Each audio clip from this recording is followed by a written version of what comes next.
Hazrat Abu al-Mutawakkil has reported from Hazrat Abu Sa'id Khudri radiyallahu anhu that some of the companions of Allah's Apostle sallallahu alaihi wasallam undertook a journey and reached a tribe of the Arab tribes.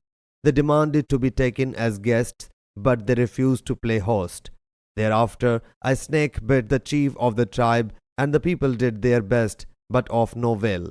So one of them said, "Would that you had gone to the people who have come and stayed with you. Perhaps some of them has got any useful thing."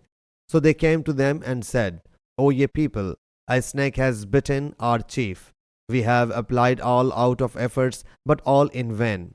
Does any of you have its remedy?" So one of them said, "Yes, by Allah Jalla Jalaluhu, I definitely know its spell. But we demanded to be taken as guests, but you refused to serve us. But I will not use a spell until you fix something for it." So both parties agreed on some goats, and he went there. He continued to blow, reciting the chapter Fatiha until he became as if he had not been bitten by anything, got cured, and started roaming about.